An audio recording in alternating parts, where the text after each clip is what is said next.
The moment one thinks of a biryani, one really thinks of so many ingredients, so many spices, so much of mise en place, so much of cutting, chopping, and so much of prepping. Today, I'm going to make something called a Biryani Masala powder so that you make this once and you're sorted forever. Then you don't need to really keep looking in the pantry time and again. Biryani Masala powder. Let's begin. Whenever we make a spice mix, it's always important to understand what spices are. Well, spices are different parts of a plant, from the bark to the root to the seed to the flower to a climber. Well, every part is used in some way or another, and they all lend a different flavor profile to anything. Some are aromatic, some are pungent, some are spicy, some are hot, some are bitter, and the list just goes on and on and on. It's important to understand the flavor mix while you start making anything. And while we talk about all of these things, there's also something called a base spice and a supporting spice. Now for this recipe, the base spice becomes coriander seeds, which is also very earthy in nature. And supporting spice in this case is a saffron. I'll come to that. Let's begin with pan roasting the spices lightly. Well, just a few drops of oil, because I do not want this to be like a wet paste. It's of course dry in nature. It's almost like a garam masala. Well, actually it's a garam masala, but with a purpose, and that's very important. Just a few drops of oil so that it accentuates the spice that hits the pan, and it starts releasing, or rather helps in releasing, the natural oils from the spices. Let's begin with coriander seeds. Like I said, a base flavor with earthy notes. Some cumin seeds. Well, some spices also have natures. Some are cooling by nature, some are hot by nature, and we need to kind of understand which season also is in place so that it just becomes easier to understand what we are using and for what. Let's move on to bay leaves. When we were younger and in hotel school, we actually had our own doubts. We were wondering what flavor profile a bay leaf would really add to a recipe. Not that our bosses didn't know about it, but they were very clear. They said, you have a doubt? Go and solve it yourself. What we did is, and because we were in this whole advanced culinary school, it was very clear for us that we had to boil cauldrons of water, keep the washed rice ready, and add a different spice to every pot, so that one was flavored with bay leaf, the other one was flavored with cardamom, the third one had cinnamon, and the list went on and on and on. And we were actually surprised by the end of it all that bay leaf had a very subtle, nuanced, yet balanced sweetness to the rice. And that's where we actually understood why something like bay leaf would be added to the rice, because eventually that's the first thing that we pull out of a biryani or a pulao. So I just thought I'll share this little thing with you. Let's move on to some red chilies. Now in this case, I've really taken chilies which would add in color. You can also choose a chili which brings in pungency or heat to the table. This is Kashmiri Red Chilli in its dried form. I'm snipping all of this so that it gets broiled nicely. When I say broiling, I mean dry roasting. And I'm taking this with its seed because it will also add in some flavor to the whole recipe. Keep stirring this, or keep moving the pan, or basically keep moving the spices in the pan. Let's add in some sweetness in this recipe, and that is through sticks of cinnamon. Well, this is a bark. Like I said earlier, different parts of a plant, different parts of a tree, from berries to buds to roots to barks to leaves, berries, fruits, flowers, literally everything. Cloves, fennel for that cooling nature, Star Anise.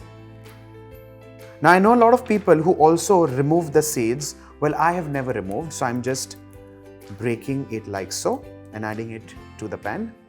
Well, this way it gets roasted nicely, it gets broiled nicely, and the flavors literally open up in the spice mix. Blade of mace. This is the outer covering of nutmeg. Peppercorns for some heat. Ensure you keep moving the spices in this pan. Another sweet note, nutmeg.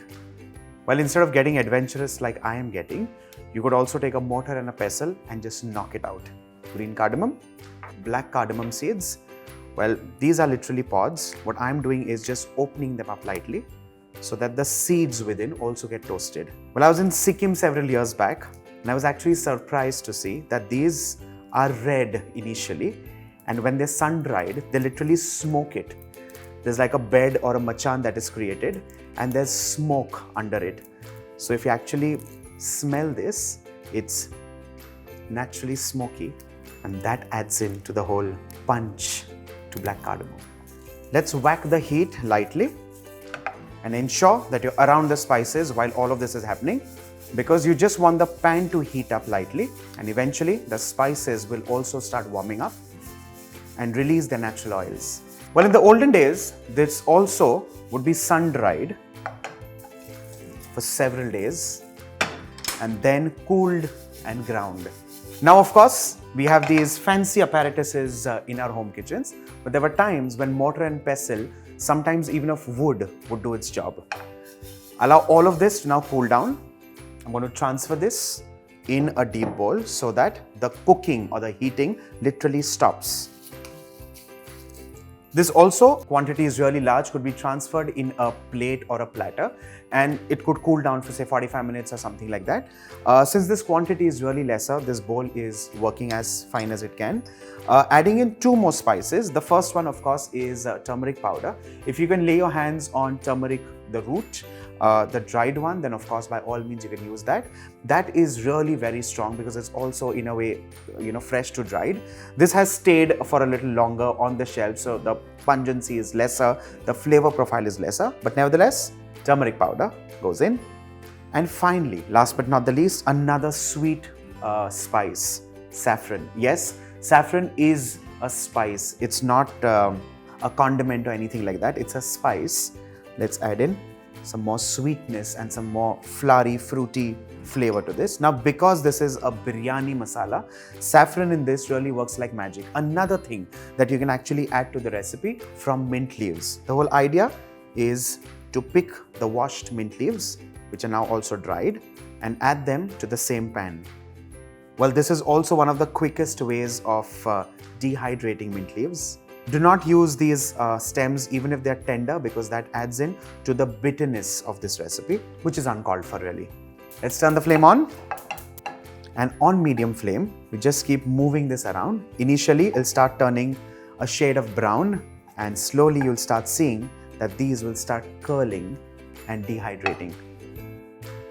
Now the idea is to allow this to cool down completely, and after that, we're going to grind this. Now, even while grinding, I'm going to tell you a specific way for grinding this spice. Let's wait for that.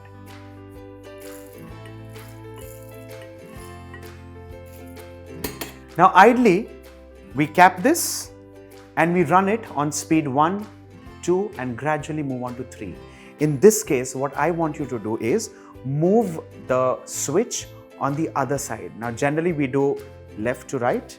I want you to do right to left, because there is something which reads pulse, and I want you to follow that.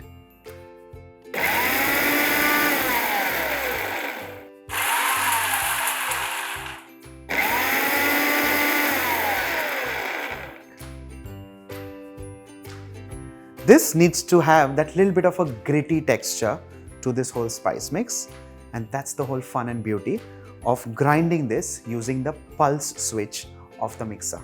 Let's transfer this in a bowl. This has also warmed up slightly. Allow this to now come down to room temperature. We transfer this in an airtight container, and while using this, we always use a clean, dry spoon. Now you'd be wondering how to use this spice mix or how to use this masala. For that, you need to do something. You need to ensure that this video gets shared. Get me 1 million views on this video, and I promise to show you biryani using this spice mix. So now the ball is literally in your court. This is me, the Bombay Chef Varun Inamdar, signing off. Bye for now.